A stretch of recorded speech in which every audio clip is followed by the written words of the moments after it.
चलिए बेटा हम लोग बिजनेस पढ़ेंगे। सर क्यों बिजनेस पढ़ेंगे? अकाउंट्स तो कंप्लीट नहीं किया आपने। अरे इसलिए नहीं कंप्लीट किया भाई क्योंकि बच्चों की रिक्वायरमेंट ये आ रही है कि सर बिजनेस पढ़ा दीजिए। 22 से पेपर है सीबीएसई का, आईएससी का भी होगा। सर आईएससी का इतना ध्यान क्यों नहीं देते हैं? क्योंकि ज्यादा पैसा बेटा सीबीएसई से आता है। सर आप पैसे पे आ गए, हाँ क्योंकि कॉमर्स है ना। चलिए एक और बात कहते हैं, इसमें 7-8 वीडियो में पूरा बिजनेस आपको कवर कर देंगे 3 से 4 दिन में, क्योंकि अभी हमारे पास 3-4 दिन का समय है। तो आप लोग वीडियो सुन लेना। हम बहुत क्लेम तो नहीं करते, हम ये जरूर कह रहे हैं कि 80% मार्क्स आपको इससे मिल जाएगा। नहीं मिलेगा तो क्या करना, चैनल को सब्सक्राइब कर देना भाई, मत फॉलो करना। सर पहले से भी नहीं करते हैं तो अच्छी बात है, फॉलो करके मत करना। चलिए बताइए की बात करें, हम लोग शुरुआत करते हैं मैनेजमेंट। और मैनेजमेंट हम ऐसे सिचुएशन नहीं पढ़ाएंगे कि एक एक टॉपिक एक चैप्टर वाइज हम चलेंगे।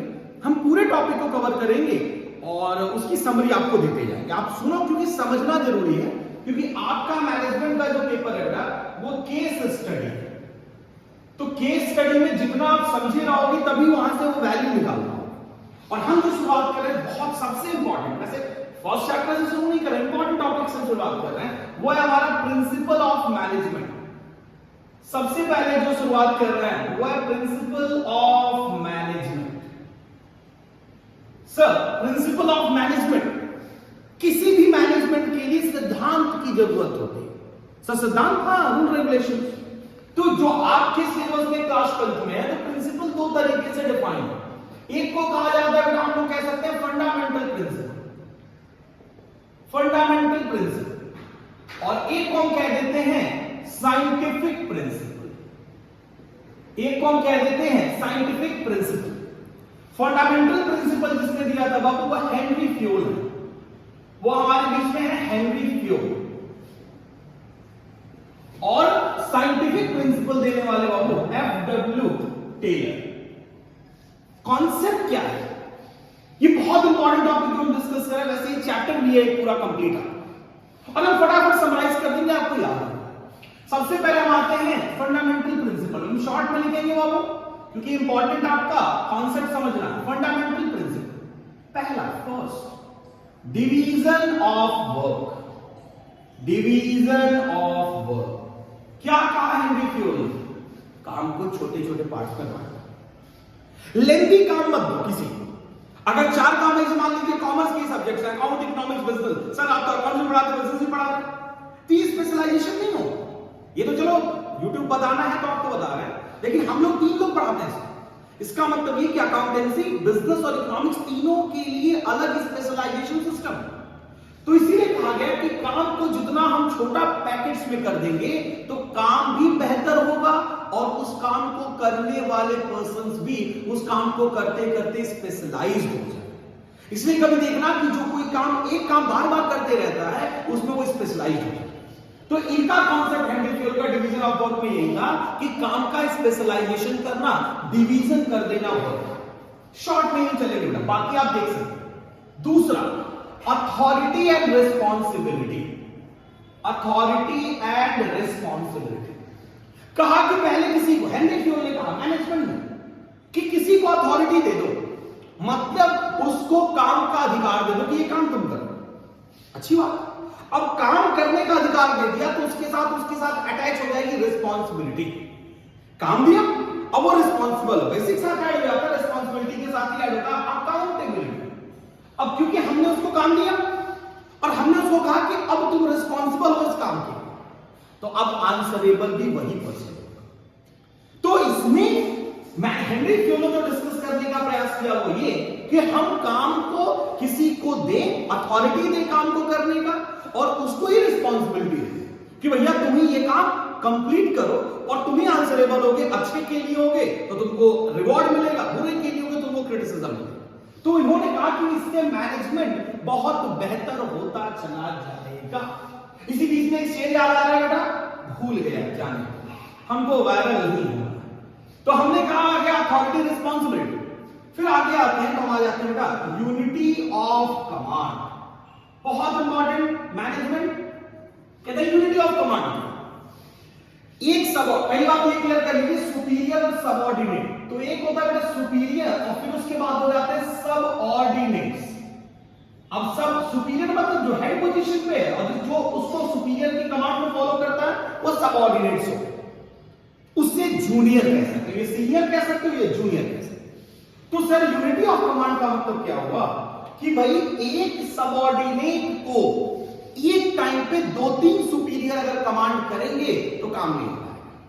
मैनेजमेंट को अगर बेहतर, मैनेजमेंट का मतलब क्या वो समझ लो कि कैसे कोई काम बेहतर तरीके से होगा तो जरूर हर काम कभी रुका नहीं है, कुछ नहीं रुकेगा, लेकिन बेहतर तरीके से इफेक्टिव इफिशियंसी के साथ कोई काम कैसे होगा वो महत्वपूर्ण है। इसी के लिए हम लोग मैनेजमेंट पूरा एज अ सब्जेक्ट पढ़ते हैं। तो उसमें मैनेजमेंट प्रिंसिपल्स अगर हम फॉलो करते हैं तो काम को और बेहतर, उसकी वैल्यूज और बेहतर करा सकते हैं। तो यहां कह रहे हैं यूनिटी ऑफ कमांड का मतलब, तो यूनिटी ऑफ कमांड का मतलब बेटा कि एक सुपीरियर एक टाइम पे एक ही सबऑर्डिनेट को कमांड करे, या उल्टा कर सकते हैं एक सबऑर्डिनेट एक सुपीरियर से एक ही टाइम पे कमांड रिसीव करे। उससे क्या होगा, ना सबऑर्डिनेट डिस्टर्ब होगा ना सुपीरियर। एग्जांपल के तौर पे समझो, मान लो हमारे यहां स्टाफ है, प्यून है, उस मान लो इस क्लासरूम में हम जो वीडियो बना रहे हैं, हमारे यहां ये मोहद्दीपुर ब्रांच पे 4 क्लासरूम और चारों क्लासरूम में इस समय क्लास चल रही है, हम तो इसमें वीडियो बना रहे हैं। तो मान लो उधर से एक मैम, उधर से एक सर, और हम भी तीनों लोगों ने, क्योंकि प्यून को बाहर बैठा उसको बोल दिया पानी पिलाओ, अब वो टेंशन में आ जाएगा किसको पानी पिलाएगा। अगर मान लीजिए किसी और को एक देगा, दो लोग नाराज होंगे, हर बात हमको लाके दे दे, दो लोग अलग नाराज होंगे, कि हम किसी और को दे दे हम नाराज हो जाए, तो यहां पे फिर यूनिटी ऑफ कमांड डिस्टर्ब हो। इसलिए मैनेजमेंट प्रिंसिपल्स में बताए गए हैं कि यूनिटी ऑफ कमांड का मतलब एक सुपीरियर टू वन सबऑर्डिनेट, अगर उसका वर्क डन हो जाए सबऑर्डिनेट का तब दूसरा सुपीरियर उसको कमांड कर सकता है, या उसका एक मैनेजमेंट सिस्टम जरूर बना लेना चाहिए। फिर फोर्थ आते हैं, इसमें हेनरी फ्योल के फंडामेंटल में वो 14 प्रिंसिपल्स, और बहुत हर बार क्वेश्चन 5-6 नंबर का इससे आता ही है। फिर आता है यूनिटी ऑफ डायरेक्शन। अब एक और बात होती है, कभी कभी क्या होता है ना कि एक काम के लिए बहुत सारे लोग डायरेक्टिव प्रिंसिपल्स देने लगते हैं, मतलब कई सारे लोग बताने लगते हैं ये काम ऐसे हुआ, ये काम ऐसे हुआ, ये काम ऐसे हुआ, पता चलता है वो काम ही नहीं हो पाता। तो मैनेजमेंट प्रिंसिपल कहता है एक काम के लिए एक ग्रुप प्लान बनाओ या एक ग्रुप प्लान बनाओ, यानी 4 लोग प्लान बनाओगे और काम एक ही है, तो फिर जिसका प्लान एग्जीक्यूट होगा वो तो ठीक है, बाकी लोग डिस्टर्ब होंगे। या कभी कभी टू मच प्लानिंग भी डिस्टर्ब कर देती है किसी भी काम। तो यूनिटी ऑफ डायरेक्शन कहता है कि क्लियर विजन रखिए, एक काम के लिए एक प्लान है। अब वो प्लान को इंडिविजुअल बनाए या प्लान को ग्रुप ऑफ पर्संस बनाए, वो मैनेजमेंट के इंटरनल प्रोसीडिंग्स पे डिपेंड करता है। तो ये हो गया आपका यूनिटी ऑफ कमांड। तो इसके बाद फिर आता है स्केलर चेन। हमको आते हैं स्केलर चेन, ये भी एक प्रॉब्लम है, कहता है एक ऑर्डर फॉलो करो, डिस्टर्बेंस हो जाता है, क्योंकि ये थोड़ा सा एक समझ लीजिए, अभी तो आगे भी डिस्कस करेंगे ऑर्गेनाइजेशन के बारे में। तो एक फॉर्मल और एक इनफॉर्मल ऑर्गेनाइजेशन होगा। तो फॉर्मल में हायरार्की फॉलो होती है, इनफॉर्मल में कोई हायरार्की नहीं, कोई किसी से कुछ भी बात कर सकता है, कहीं भी बात कर सकता है, तो सबके अपने पॉजिटिव्स हैं नेगेटिव्स हैं। लेकिन मैनेजमेंट तो यही कहेगा ना कि आप हायरार्की फॉलो करो, हायरार्की मतलब चैनल फॉलो करो। स्केलर चेन क्या कहता है कि आप एक चैनल फॉलो करिए, जैसे मान लीजिए एग्जांपल के तौर पे, वैसे आपके यहाँ एक ऐसे ही ए शेप का ऐसे बनता है आपकी किताबों में, और कह रहा है कि सर मान लो ये टॉप लेवल पे, और मान लो यहाँ पे डी हो गया, ये सी, यहां हो गए डी, ये हो गया ई। वैसे आप ही के बुक का एग्जांपल हम फॉलो करते हैं, ये टॉप लेवल पे है, ये मान लो मिडिल लेवल पे है, ये लोअर लेवल पे। तो कहता है कि अगर डी को कोई कम्युनिकेशन ई से करना है तो वो ऐसे नहीं करेगा, डायरेक्ट बात करेगा, डायरेक्ट बात कर सकता है। इसी को कहते हैं एक्सेप्शन, और इसी को कहते हैं बाबू गैंग प्लान, इसी को कहते हैं एक्सेप्शन। एक डिपार्टमेंट से दूसरे डिपार्टमेंट में डायरेक्ट कम्युनिकेशन हो सकता है अगर वो सेम लेवल पे है तो। लेकिन मान लीजिए डी को, क्योंकि लोअर लेवल पे और इस डिपार्टमेंट में सी जो है वो मिडिल लेवल पे, तो अब ये ऐसे बात नहीं हो सकती। ये ऐसा कौन कह रहा है? स्केलर चेन कह रहा है, हेनरी फ्योल के फंडामेंटल प्रिंसिपल में कहा है। इसका मतलब डी से कम्युनिकेट कर, डी को कम्युनिकेट करना है सी से, तो वो पहले बी तक जाएंगे, बी ए तक जाएंगे, ए फिर सी तक जाएंगे। सर ये तो बहुत ज्यादा टाइम लगेगा, इसी को फॉर्मल स्ट्रक्चर कहते हैं। लेकिन इसको सॉल्व करने के लिए गैंग प्लान दिया गया है कि सेम लेवल पे डायरेक्ट बात हो सकती है, तो आसानी से सेम लेवल पे डायरेक्ट बात हो सकती है। अब अथॉरिटी का चेंज होगा, टॉप या लोअर, तो वो अथॉरिटी फ्लो के साथ ही जाएगी। उसके पीछे का रीजन होता है कि एटलीस्ट सबको नोटिफाइड है या नहीं, क्योंकि यहां पे डी सी से कम्युनिकेट कर रहा है, तो इसका मतलब बी और ए को ये नोटिफाइड है कि कोई कम्युनिकेशन इनके बीच में हुआ है। तो ये बिजनेस को पैटर्न में लेके चलने के लिए ऐसा सिचुएशन लगाया जाता है। थोड़ा सा और आगे बढ़ेंगे, ये हो गया बेटा 5। आप इसको स्क्रीनशॉट या समझते चलना, जितना समझोगे, क्योंकि केस स्टडी बन के पूछेगा और आपसे यही कहेगा कि बताओ यहां पे कौन सा प्रिंसिपल ऑफ मैनेजमेंट फॉलो है, तो वहां पे आप बता पाओगे। ये हो गया हमारा 5। प्लस 6 पे आते हैं, वो है हमारा डिसिप्लिन। अब डिसिप्लिन क्या है? तो डिसिप्लिन कहता है दोनों के लिए, एम्प्लॉयर के लिए भी, एम्प्लॉय के लिए। अब क्योंकि हम पहले बहुत बड़े बड़े बाल रखते थे, तो हम बच्चों को नहीं टोकते थे कि बाल छोटे कर गया, क्योंकि हम खुद डिसिप्लिन में नहीं है, तो हम बच्चों को नहीं कह सकते। लेकिन अब हम कहते हैं क्योंकि हमारे बाल छोटे हैं, अब हम बच्चों को डांटते हैं, बड़ा बाल देखे तो मारते भी नहीं, मारते नहीं है, मतलब डांटते। रीजन, हम डिसिप्लिन। हम क्लास टाइम 10 बजे और 10 बजे अगर नहीं आ रहे, बच्चा लेट आ रहा, बच्चे से कह रहे तुम लेट आ रहे हो, ऐसा नहीं कह सकते, पहले हम तो टाइम पे हो। इट मींस ये कि अगर बिजनेस को अपनी ऑब्जेक्टिव फुलफिल करनी है, तो चाहे बेटा एम्प्लॉयर हो या एम्प्लॉय, दोनों के लिए ये रूल सेट होता है कि दोनों को डिसिप्लिन फॉलो करना पड़ेगा। डिसिप्लिन क्या होता है? जो भी कोड ऑफ कंडक्ट होता है, मैनेजमेंट टाइम, मैनेजमेंट वर्किंग, जो भी डिसाइडेड है वो सबको फॉलो करना पड़ेगा। अगर हमने रूल बनाया बीइंग एन एम्प्लॉयर, तो हमको भी फॉलो करना है। अगर हमने कहा कि नहीं भाई ड्यूरिंग द वर्किंग टाइम हम फोन यूज नहीं करेंगे, तो हम भी नहीं करेंगे। ऐसा हेनरी फ्यूल के प्रिंसिपल में डिस्कशन है, क्योंकि कहा गया ना प्रैक्टिस व्हाट यू प्रीच। भाई जो आप करोगे वही आप फॉलो अप कराओगे। तो ये हो गया हमारा डिसिप्लिन। फिर आता है 7 पे हम आते हैं, तो आ जाते हैं सेंट्रलाइजेशन, सेंट्रलाइजेशन एंड डिसेंट्रलाइजेशन। अब सर ये सेंट्रलाइजेशन एंड सेंट्रलाइजेशन और डिसेंट्रलाइजेशन कहता है कोई, जैसे कभी कभी क्या होता है, मैनेजमेंट क्या करता है ना, बहुत ज्यादा अगर अपने एम्प्लॉइज पे, अपने सबऑर्डिनेट्स पे खुश होता है, तो वो सारा काम डिसेंट, मतलब सारा काम बांट देता है। बहुत अगर मोटिवेटेड नहीं होता अपने सबऑर्डिनेट्स के लिए, तो सारा काम अपने पास रख लेता है। दोनों सिचुएशन डिस्टर्ब है। सारा काम अपने पास रखेगा मैनेजमेंट, मतलब टॉप लेवल के लोग रखेंगे, तो डिस्टर्बेंस क्रिएट करेंगे, क्योंकि काम पूरा होगा नहीं, बर्डन रहेगा। सारा काम नीचे भी दे देंगे, तो पता चलेगा जो इंपॉर्टेंट एस्पेक्ट है मैनेजमेंट का, वो भी डिस्टर्ब हो जा रहा है, बातें लीक हो जा रही है बिजनेस में। आपने बहुत सारे मूवीज में देखा कि छोटी छोटी इंफॉर्मेशन बिजनेस की कितनी महत्वपूर्ण होती है आगे के टेंडर के लिए, आगे के वर्किंग के लिए। तो कहा गया है कि आप सेंट्रलाइजेशन एंड डिसेंट्रलाइजेशन दोनों फॉलो, इंपॉर्टेंट वर्क को टॉप लेवल अपने पास रखे, और जो लीस्ट इंपॉर्टेंट है, वैसे बिजनेस में कोई चीज बेकार नहीं होता, लेकिन हां होता। अब मान लीजिए बाहर बारिश आ रही है और 2 चीज हमारा पड़ा हुआ, एक मान लो सीमेंट की बोरी पड़ी हुई है और बालू पड़ा हुआ है, तो हम सबसे पहले क्या उठाएंगे सर? तो सबसे पहले हम सीमेंट उठाएंगे, क्योंकि सीमेंट जल्दी खराब हो जाएगा, बालू में थोड़ा सा टाइम लगेगा। मान लीजिए सोना पड़ा हुआ है, सोने की ईंट पड़ी हुई है और नॉर्मल कोयला पड़ा हुआ है, हम क्या उठाएंगे सर? पहले सोने की ईंट उठाएंगे। क्यों? क्योंकि वो वैल्यूएबल।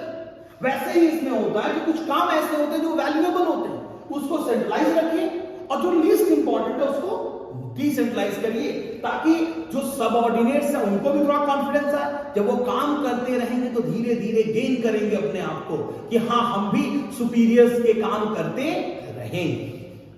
आगे आते हैं, इसके बाद 8 पे आते हैं, जो आता है स्टेबिलिटी। अब स्टेबिलिटी क्या होता है, बड़ा इंपॉर्टेंट है।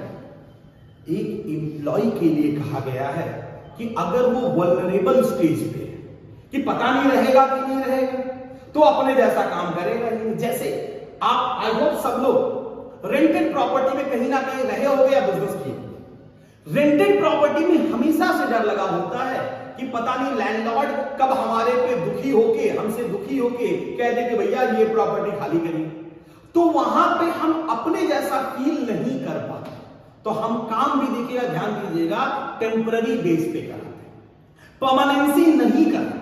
लेकिन वही हमारा घर हो तो हम जो भी काम करते हैं ना, वो परमानेंट सिस्टम में करते हैं। इसका मतलब क्या हुआ? मतलब ये कि अगर एम्प्लॉय को ये फील है कि हमारा काम, हमारा ये जो काम है, हम यहां से कहीं नहीं जाने वाले हैं, यही मेरा रहेगा, हम कहीं नहीं जाएंगे, मेरी जो जगह है वो बनी रहेगी, तो वो अपने काम में मन लगाएगा, उसको वो फियर नहीं रहेगा कि कहीं भी हमको निकाला जा सकता है। तो अगर कोई भी इंप्लॉय, और ये मैनेजमेंट की जिम्मेदारी है कि अपने इंप्लॉय को सेंस ऑफ सिक्योरिटी देना, ताकि वो क्या रहे, वो अपने आप को स्टेबल महसूस करे, ताकि वो आउटपुट बेहतर से बेहतर है। स्टेबिलिटी के बाद इसी में एक और आ जाता है इनिशिएटिव। अब इनिशिएटिव का मतलब क्या हुआ कि अगर सबऑर्डिनेट्स आपके जूनियर कुछ अच्छा कर रहे हैं, मान लीजिए वो बहुत बेहतर नहीं है, लेकिन तब भी आप उनको रिकॉग्नाइज करो, उनकी बातों को सुनो, उनको बेहतर फीडबैक दो। अगर उनका काम अच्छा है, उनके सजेशंस अच्छे हैं, तो एडवाइस अच्छे हैं, तो उनको एक अच्छा फीडबैक दो और उसको इंप्लीमेंट करो। अगर नहीं है तो उसको उस तरह से बताओ कि नहीं, it could have been much better. इसका मतलब ये कि इनिशिएटिव वो अपने दिमाग में रखेंगे कि हम भी सोच सकते हैं, हम उस पोजीशन पे हैं जहां मैनेजमेंट के लिए कुछ बेहतर सोचेंगे और हमारी बात भी सुनी जाए। और जहां पे मैनेजमेंट में हर एक लेवल ऑफ एम्प्लॉय को ये सेंस रहे कि मेरी बात भी कंसीडर हो सकती है, वहां सब लोग बेहतर वर्क करेंगे, बेहतर करना चाहेंगे। और ऑब्जेक्टिव हमारा मैनेजमेंट का जो है, जो ऑर्गेनाइजेशनल ऑब्जेक्टिव है भाई, सर्वाइवल, ग्रोथ, वो फुलफिल होगा। फिर सब लोग मिलकर काम करेंगे, अपने जैसा काम करेंगे, तो ऑब्वियस सी बात है हमारी जो ऑब्जेक्टिव है वो फुलफिल होनी। सर, इस इनिशिएटिव के बाद हम 10th पे आते हैं ऑर्डर। अब ऑर्डर क्या होता है? तो ऑर्डर कहता है right place, right person at right place. अब देखिए, हम बॉडी शेमिंग नहीं करेंगे और हम कुछ ऐसा नहीं कहेंगे। मान लीजिए कोई, हम एक एग्जांपल देते हैं। अब हम मान लो बहुत अच्छे आंख से नहीं है, देख सकते हो, हम चश्मा लगाते हैं और हमको कोई कहे नहीं आप चौकीदार बन जाइए, रात में चौकीदारी के लिए, नहीं, ऐसा नहीं कह सकते। चलो ये तो थोड़ा सा एक अलग जोन हो जाएगा। से फॉर एग्जांपल ऐसे करें, लीन इन थीन आदमी को बॉडीगार्ड बना दो। सर बन सकता है क्या? नहीं बन सकता। क्यों नहीं बन सकता? क्योंकि वो इस स्ट्रक्चर को फॉलो अप नहीं कर पाएगा।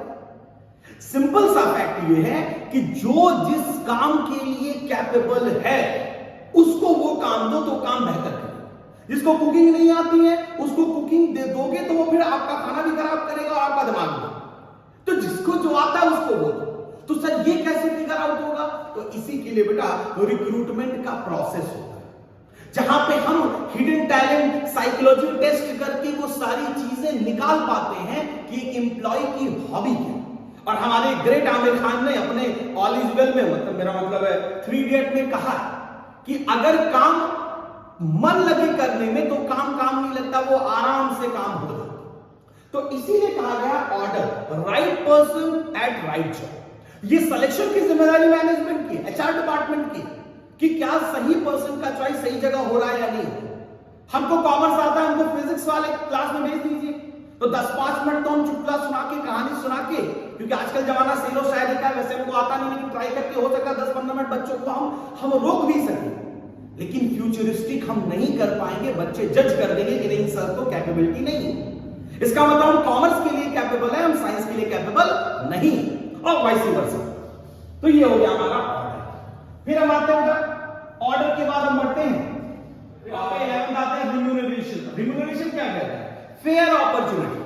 जिसने जितना काम किया, जैसे एग्जांपल के तौर पर मान लीजिए 10 से 5 की ड्यूटी है और कोई आ रहा है 10 से 5 पूरा कर रहा है, कोई 11 बजे आके 4 बजे घर चला जाए और सैलरी मान लो 10-10 हजार रुपए सब दोनों को मिल रही है, तो इससे नुकसान किसी को नहीं होगा। इससे जो तकलीफ होगी वो मैनेजमेंट को होगी। पूछे कैसे? ये 10 बजे वाला अगले महीने ये भी 11 आके 4 घर जाने लगेगा। इसको लगेगा कि चलो कोई कह नहीं रहा है तो थोड़ा सा और टाइम बढ़ा लेते हैं 11:30, तो धीरे धीरे करके मैनेजमेंट डिस्टर्ब हो। इसका मतलब ये कि भाई अगर जो अच्छा काम कर रहा है उसको जितना तय है उतना दो, और जो नहीं कर रहा है, डिस्टर्ब कर रहा है, उसकी सैलरी को डिडक्ट करो। और ज्यादा बेहतर क्या करो कि डिडक्ट करके जो अच्छा काम कर रहा है उसको एज अ बोनस दे दो, तो अगली बार जो काम अच्छा नहीं कर रहा है वो भी बेहतर काम करने लगेगा और एक गुड स्पिरिट क्रिएट हो जाएगी काम को करने के लिए, कि जो जितना काम करेगा, इंसेंटिव बेस वाला हिसाब किताब, कि जो जितना बेहतर करेगा उतना बेहतर रिजल्ट आएगा।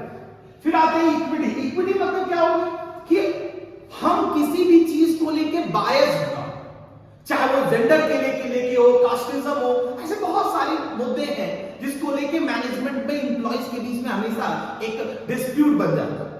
तो भाई कहीं प्रमोशन अपॉर्चुनिटी में होता है कि नहीं, जो ज्यादा थोड़ा सा क्लोज बनते हैं उनको प्रमोशन मिल जाते हैं, बाकी को नहीं, क्योंकि प्रमोशन का दायरा ही इतना है कि जो बेहतर वर्क डन करेगा वो प्रमोशन पाएगा, अप्रेजल पाएगा। वैसे ही हर चीजों में इक्विटी का मतलब सबको एक फेयर चांस होना चाहिए और हमेशा काम के बेसिस पे उनके प्रमोशनल, उनके सैलरी में इंक्रीमेंट, वो सारी चीजें उस बेस पे होनी चाहिए, ना कि कास्ट के बेस पे, हमारे लोकेलिटी के बेस पे और किसी भी अन्य किसी कैटेगरी के बेस पे ऐसा नहीं होना चाहिए। तो ये हमारा हो गया इक्विटी। सर हम आते हैं 30, एक और देखते हैं हम लोग 34, दो बचे हैं इसमें। 30 में कहता है कि subordination of individual interest to general. मतलब ये कि मैनेजमेंट में सबसे पहले मैनेजमेंट के बारे में सोचिए, बिजनेस के बारे में सोचिए, फिर आप अपने इंडिविजुअल के बारे में सोचिए। लेकिन होता क्या है, हम सबसे पहले अपने बारे में, मतलब बीइंग अ पर्सन, हम अपने बारे में सोचते हैं, फिर हम ऑर्गेनाइजेशन के बारे में सोचते हैं। तो मैनेजमेंट, हेनरी फ्योल ऐसा कहते हैं कि ये लॉन्ग टर्म सस्टेन नहीं करेगा। अगर आपको आपका बिजनेस ग्रो करेगा, उसके साथ आप भी ग्रो करेंगे। तो हमेशा अपनी प्रायोरिटी को पीछे रख के मैनेजमेंट की प्रायोरिटी आगे रखेंगे, क्योंकि अगर मैनेजमेंट बेहतर होगा तो आप बेहतर होंगे। तो वो कहता है subordination of individual to general. Last आता है स्पिरिट डीकॉम्स। अब स्पिरिट डीकॉम्स क्या कहता है सर? कहता है, बस एक लाइन लिखता है कि आई की जगह पे वी का प्रयोग करो, मैंने कर दिखाया। अब मान लो तुम लोग सर बिजनेस में 90 मार्क्स पा गए, मैंने पाया, मैं पा गया सर, गलत, बहुत मानेंगे, मैंने मदद की, नहीं, हम सबने। इसके पहले आपके school teacher, coaching teacher, school फलाना, हम तो सबसे लिस्ट में आए। इसका मतलब ये कि सबके एफर्ट से कोई चीज बेहतर होती है, ना कि हमारे। और अगर आपकी भी हुई है, लेकिन मैनेजमेंट में ये कहा जाता है कि आप वी का प्रयोग करो, आई के जगह पे, वो ज्यादा बेहतर साउंड करेगा और एक टीम स्पिरिट की भावना डेवलप करेगा। लगे आप, हम बेटा साइंटिफिक का भी बता दे रहे हैं आपको। साइंटिफिक में 4 ही प्रिंसिपल्स हैं। सबसे पहले तो कहते हैं science not rule of thumb. कहता है sir science not rule of thumb. Management principle, वैसे मैनेजमेंट जो है वो साइंस हो गया है पार्शियली, लगभग मान के चलो कि साइंस के कंडीशंस फुलफिल हैं। कहता है यहां पे मैनेजमेंट कि भाई जैसे साइंस के सिचुएशंस फिक्स हैं, वैसे मैनेजमेंट के सिचुएशंस फिक्स नहीं है, वो बाय द टाइम चेंज हो सकते हैं, person to person, situation to situation. एक कहा गया, एक रूल हम लोग पढ़ते हैं, आगे जाके पढ़ते हैं, एक रूल है मैग्रेगोर और स्टिक एंड कैरेट रूल, कि भाई जहां जरूरत हो वहां स्टिक, जहां जरूरत हो वहां कैरेट। मतलब जहां रिवॉर्ड की जरूरत हो रिवॉर्ड दीजिए, जहां पनिशमेंट की जरूरत हो वहां पनिशमेंट दीजिए। अब इसको इंटरचेंज करोगे तो फिर रिजल्ट 0 हो जाएगा। तो वही मैनेजमेंट साइंटिफिक प्रिंसिपल ने कहा, मतलब डब्ल्यू टेलर ने, कि science not rule of thumb. जैसे साइंस के सारे सिचुएशंस फिक्स्ड है, वैसे मैनेजमेंट के सिचुएशंस फिक्स नहीं है, वो चेंज होंगे। और मैनेजमेंट कहता है कि आपको चेंज करना पड़ेगा सिचुएशन टू सिचुएशन, तभी, क्योंकि आप डायनामिक सिस्टम में हो। डायनामिक का मतलब क्या हुआ? हमारा मार्केट चेंज होता रहता है, जैसे हमारा स्वभाव चेंज होता है, हमारे साथ चेंज होते रहते हैं, वैसे हमारा मैनेजमेंट सिस्टम भी चेंज होगा। तो अगर आपको लॉन्ग टर्म सर्वाइव करना है, कंपटीशन को बीट करना है, तो आपको भी चेंज होना पड़ेगा। सर फिर आता है cooperation not individualism. Cooperation not individualism, same बात यही है, सेम रिपीटिशन, वी और आई, कि भाई यहां पे कहता है कि सबके साथ से मैनेजमेंट की ऑब्जेक्टिव फुलफिल होगी, ना कि किसी इंडिविजुअल रोल प्लेस। मतलब सब लोग मिलकर एफर्ट करेंगे। जैसे फॉर एग्जांपल क्रिकेट टीम की हम बात करते हैं, चिंता ना करो, विराट कोहली तो कुछ नहीं कह रहा, बहुत बड़े प्रशंसक है बेटा, कमेंट सेक्शन में आके कहना मत, और कह दोगे तो हो सकता है वायरल भी होगा। हम कुछ नहीं कह रहा, उनके बहुत बड़े प्रशंसक है, लेकिन कोई एक अच्छा खेल जाए तो टीम नहीं जीतती। अब कोई कहे कि नहीं 6-7 बैट्समैन में कोई एक शतक बनाएगा, बाकी सब लोग 2-4 रन पे आउट होंगे, तो भी वो टीम का स्कोर अच्छा नहीं होगा। लेकिन अगर सब लोग 20, 30, 50, 60, 70 सब लोग कॉन्ट्री करेंगे ना, तो उस टीम का स्कोर 350, 400 के आसपास जाएगा और रिजल्ट हमेशा पॉजिटिव आता है, विनिंग परसेंटेज होता है। जब 11 लोग ऐसे टीम खेलते हैं, जब एक प्लेयर इंडिविजुअल खेलने लगता है तो फिर वो टीम कभी नहीं जीतती है। वही रीजन है बेटा आरसीबी का, बुरा मत मानना। तो इसकी बात होती है कोऑपरेशन नॉट इंडिविजुअल। फिर आता है यहाँ पे हम आते हैं साइंस, एक और आता है हार्मनी नॉट डिस्कार्ड। अब हार्मनी नॉट डिस्कार्ड का मतलब क्या? दुख हर जगह अवेलेबल है, खुशी ढूंढने से नहीं मिल रही है, दुख तो हर जगह मिल रहा है। जहां मना है वहां दुख मिल जाएगा, जहां इच्छा वहां मिल जाएगा। ना मिले तो हमारा चैनल सब्सक्राइब कर देखो दुखे दुख। हार्मनी नॉट डिस्कार्ड कहता है कि मैनेजमेंट में एक एटमॉस्फेयर ऐसा बनाए रखना चाहिए ना कि आने का मन करे, दिल खोल के काम करने का मन करे। एक प्लीजेंट एटमॉस्फेयर होना चाहिए किसी भी वर्क प्लेस में, क्योंकि जो आदमी का मन लगेगा, अंदर से इटर्नल पीस होगी, तब वो परफॉर्मेंस भी देगा बेहतर है। अब वो खुद ही से डिस्टर्ब है, मैनेजमेंट में अलग डिस्टर्ब है। इसे होता है ना कॉर्पोरेट सेक्टर, आजकल आपने रील वायरल सारा देखा होगा कि बहुत ज्यादा रिस्ट्रिक्शन है, बहुत ज्यादा टोका टिप्पणी है, तो इससे क्या होता है? फ्रस्ट्रेशन होता है और काम तो अच्छा होगा ही नहीं। तो फिर आदमी कंपनी स्विच कर रहा है, और स्विच करने के क्या रीजन, सैलरी इंक्रीमेंट है, वो अलग बात है। लेकिन मैनेजमेंट कहता है कि आपको अपने जो मैनेजमेंट सिस्टम है, जो बिजनेस का कल्चर है, उसको थोड़ा सा एक समृद्ध, एक खुशनुमा, वो सारी चीजें बनाए रखनी पड़ेगी ताकि लोग आपसे जुड़े, जुड़ाव रखें। बस पैसे के बारे में ही ना सोचें, अपने ग्रोथ और स्टेबिलिटी के बारे में भी सोचें। और इसमें लास्ट आता है बाबू, development of each and every one to its great efficiency and prosperity. Development of each and every individual to its great efficiency and prosperity का मतलब ये कि हर एक पर्सन की कुछ अच्छाई होती है किसी काम को करने में। तो कहा गया ढूंढो और उसको वही काम करो। उस काम में वो बेहतर दिमाग लगा सकता है और बेहतर रिजल्ट प्रूव कर सकता है। जैसे हम यहां पे डिस्कस कर रहे थे, वो मिट गए। जैसे कि किसी को ऑर्डर में हम डिस्कस कर रहे थे कि जिसको जो काम भाता है मन को, उसको वो काम दो, उसके परफॉर्मेंस बहुत बेहतर है। बाकी नेक्स्ट वीडियो में डिस्कस करेंगे। अगर किसी इनिशियल टॉपिक पे कोई डाउट होगा तो बताना। वैसे ये 8 वीडियो में पूरा लेक्चर, पूरा बिजनेस हम समराइज कर देंगे। बहुत बहुत धन्यवाद। जय